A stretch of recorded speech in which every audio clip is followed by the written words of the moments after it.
Zaman dahulu kala, di sebuah desa tinggal sebuah keluarga yang terdiri dari ayah, ibu, dan seorang gadis remaja yang bernama Bawang Putih. Mereka adalah keluarga yang bahagia, meski ayah Bawang Putih hanya pedagang biasa, namun mereka hidup rukun dan damai.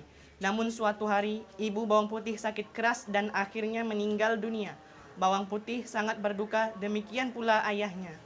Ayah, mengapa ibu pergi meninggalkan kita begitu cepat? Ini memang sudah takdirnya, nak. Ya sudahlah, ayah. Ya, anakku. Yang sudah, biarlah sudah. Desa itu tinggal seorang janda yang memiliki anak bernama Bawang Merah. Semenjak ibu Bawang Putih meninggal, ibu Bawang Merah sering berkunjung ke rumah Bawang Putih. Dia sering membawakan makanan, membantu Bawang Putih membereskan rumah, ataupun hanya menemani Bawang Putih dan ayahnya ngobrol. Bawang putih, ini ada sedikit makanan untukmu. Terima kasih, Ibu. Ya sudah, ibu pulang dulu ya. Oh ya, salam buat bawang merah ya. Iya. Pada akhirnya, ayah Bawang Putih berpikir bahwa mungkin lebih baik kalau ia menikah saja dengan ibu Bawang Merah. Dengan pertimbangan dari Bawang Putih, maka ayah Bawang Putih menikah dengan ibu Bawang Merah. Bawang putih, jika ayah menikah dengan ibu bawang merah, kamu setuju atau tidak? Aku setuju, ayah. Baiklah kalau begitu.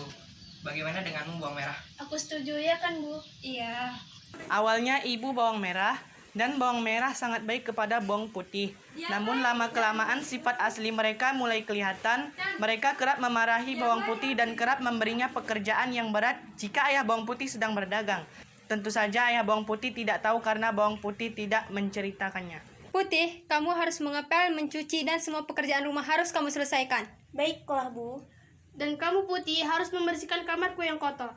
Iya, Kak. Suatu hari, ayah Bawang Putih jatuh sakit dan kemudian meninggal dunia. Bawang putih, sepertinya ayah sudah tidak kuat lagi karena penyakit ayah yang sudah mulai menyebar ke seluruh tubuh ayah.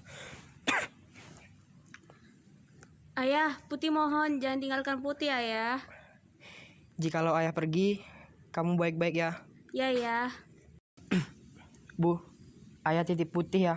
Iya, ayah. Ayah, jangan ninggalin Putih ya.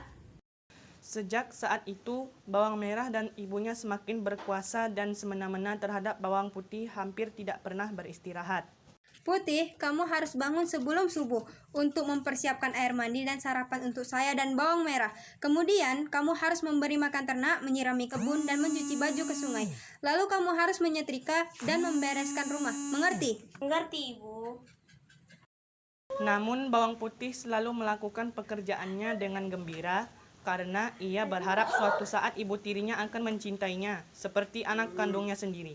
Pagi itu seperti biasa Bawang Putih membawa bakul berisi pakaian yang akan dicucinya di sungai. Dengan bernyanyi kecil, dia menyusuri jalan setapak di pinggir hutan kecil yang biasa dilaluinya. Hari itu cuaca sangat cerah. Bawang Putih segera mencuci semua pakaian kotor yang dibawanya. Saking terlalu asyiknya, Bawang Putih tidak menyadari bahwa salah satu baju ibu tirinya hanyut terbawa arus. Celakanya, baju yang hanyut adalah baju kesayangan ibu tirinya. Ketika menyadari hal itu, Bawang Putih mencoba menyusuri sungai untuk mencarinya. Aku harus bisa menemukan baju Ibu, karena itu adalah baju kesayangan Ibu. Namun Bawang Putih tidak berhasil menemukannya. Dengan putus asa, dia kembali ke rumah dan menceritakan kepada ibunya. Bu, maafkan Putih, Bu. Baju Ibu hanyut terbawa arus. Apa?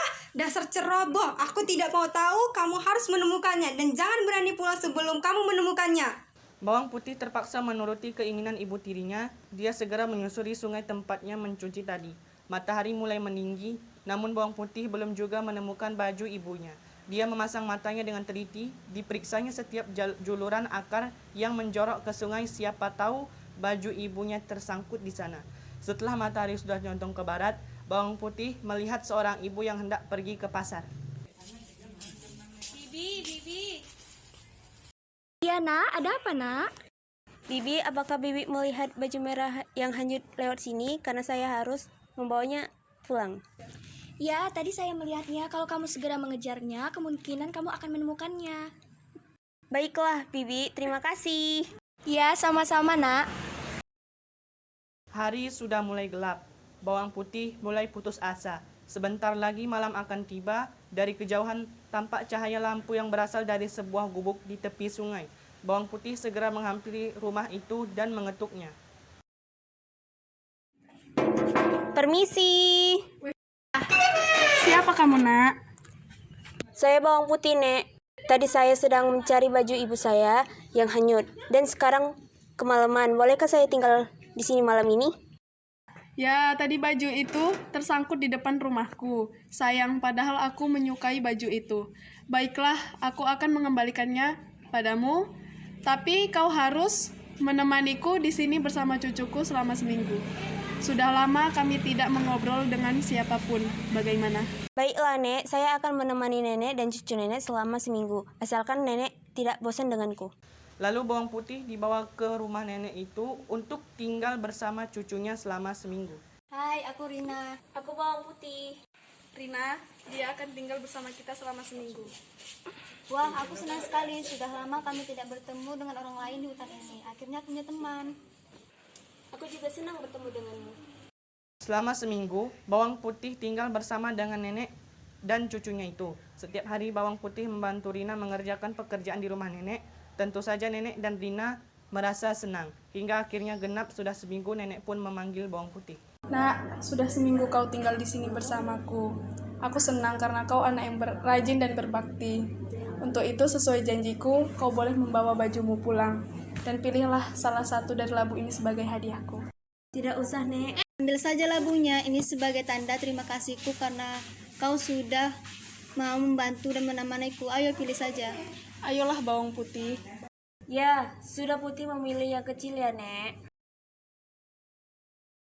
Mengapa kamu memilih yang kecil? Ya, kenapa kamu pilih yang kecil? Kan ada yang besar. Tidak usah, Nek. Saya takut tidak kuat membawa yang besar, Nek. Sesampainya di rumah, bawang putih menyerahkan baju merah milik ibu tirinya. Bu, ini bajunya. Ya sudah, sana pergi. Baik, Bu. Bawang putih pun pergi ke dapur untuk membelah labu kuningnya. Alangkah terkejutnya bawang putih ketika labu yang terbelah berisi emas permata yang sangat banyak. Hah? Emas? Ibu, aku dapat emas permata, Bu. Bawang merah dan ibunya pun langsung merebut emas dan permata tersebut. Heh, gembel. Kamu dapat emas dan permata ini dari mana? Ya, dari mana? Aku mendapatkan emas ini Dari mana? waktu itu aku mencari baju ibu hanyut terbawa arus. Kemudian kemalaman menginap di rumah nenek pinggir sungai dan aku disuruh untuk menemani selama seminggu. Setelah genap seminggu, aku diberi hadiah ini. Setelah mendengar cerita bawang putih, bawang merah pun berencana untuk melakukan hal yang sama, tapi kali ini bawang merah yang akan melakukannya. Bawang merah, kamu harus melakukan apa yang dilakukan oleh anak sialan itu. Baik, Ibu. Kalau begitu, besok pagi kamu harus pergi ke sungai. Baik, Ibu. Keesokan harinya, bawang merah pun menghanyutkan bajunya ke sungai. Setelah itu, dia sampai di rumah nenek. Nenek tahu tidak baju yang hanyut tadi? Nenek tahu, tapi kamu harus menginap di sini selama seminggu. Baiklah. Selama seminggu itu, bawang merah selalu bermalas-malasan. Kalau ada yang dikerjakan, pasti hasilnya tidak bagus, karena ada yang dikerjakan dengan asal-asalan. Akhirnya setelah seminggu, nenek membolehkan bawang merah untuk pulang. Bukankah seharusnya nenek memberiku labu karena sudah menemanimu selama seminggu? Ya, sudah. Baiklah, kau pilih salah satu dari labu ini. Sesampainya di rumah, bawang merah segera menemui ibunya dan dengan gembira memperlihatkan labu yang dibawanya. Karena takut bawang putih minta bagian, mereka menyuruh bawang putih untuk pergi ke sungai. Putih, sana pergi. Cuci baju-baju yang kotor. Baiklah, Bu. Setelah bawang putih pergi, mereka membelah labu tersebut, tapi ternyata yang keluar bukan emas melainkan binatang berbisa seperti ular. Binatang itu langsung menyerang bawang merah dan ibunya hingga tewas.